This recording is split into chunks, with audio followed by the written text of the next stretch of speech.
మనం ఇప్పుడు crypto mining apps ఎన్నో విన్నాము. అందులో స్పెషల్లీ ఎప్పుడైతే మనకు ఇంటర్లింక్ పరిచయం అయిన తర్వాత అతి అద్భుతమైన నెట్వర్క్ అనేది ఏ నెట్వర్క్ అని చెప్పుకోవచ్చు. అది గత నెలలోనే ఇది లాంచ్ కావడం జరిగింది. అయితే దీంట్లో ఏంటంటే మనం అతి తేలికగా అతి సులువుగా మనం డైలీ ఒక 6 గంటలకు ఒకసారి 6 అవర్స్కి ఒకసారి మైనింగ్ చేసుకుంటూ మనం ఇంటర్లింక్ మాదిరిగానే దీన్ని కనుక మైనింగ్ చేసుకోగలిగినట్లయితే ఇన్ ఫ్యూచర్లో అతి గొప్ప అద్భుతమైన ఫలితాలను సాధించవచ్చు. క్రిప్టో మైనింగ్ ఫ్రీ మైనింగ్, ఇందులో ఎలాంటి డబ్బులు వెచ్చించిన అవసరం లేదు. కానీ దీనికోసం మాత్రం ఖచ్చితంగా రెఫరల్ కూడా తప్పనిసరి.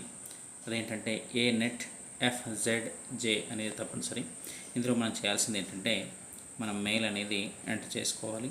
ఎంటర్ చేసిన తర్వాత మనకు నచ్చిన ఏదైనా కానీ కొన్ని అంటే 4 లెటర్స్ టు 8 లెటర్స్ వరకు ఉండే విధంగా పాస్వర్డ్ సెలెక్ట్ చేసుకోవాలి. ఈ విధంగా ఇక్కడ చేయడం జరిగింది. ఆ తర్వాత కోడ్ అనేది ఎంటర్ చేయాలి. ఆ తర్వాత ఏమంటే మనం రిజిస్ట్రేషన్ కంటిన్యూ చేయాలి. చేసిన వెంటనే ఏమవుతుందంటే మనకి ఇక్కడ ఏదైతే మెయిల్ ఇచ్చామో ఆ మెయిల్కి అనేది మనకి ఇక్కడ పాస్వర్డ్ అనేది ఒకటి రావడం జరుగుతుంది.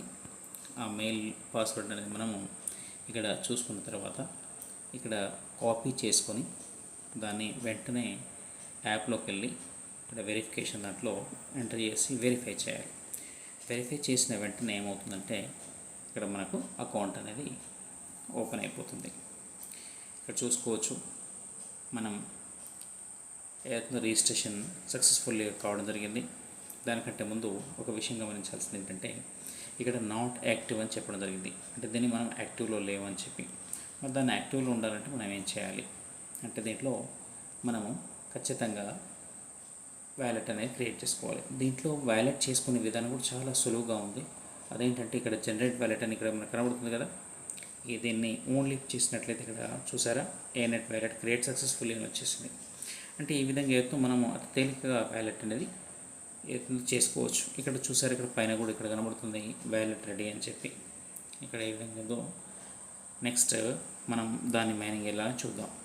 ఇప్పుడైతే మనం ఇక్కడికి ఫస్ట్ పేజ్కి వచ్చేసాము. రెడీ టు స్టార్ట్ అని చెప్పింది కదా, ఇక్కడ మనం స్టార్ట్ చేసినట్లు సరిపోతుంది.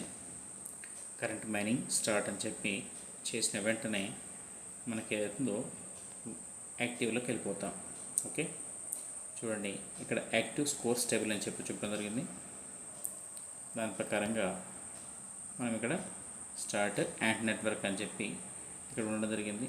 రిఫ్రెష్ ఒకసారి చేద్దాం. ఇక్కడ నెట్వర్క్ స్లోగా ఉండడం వల్ల స్టార్ట్ అనేది కాలేదు.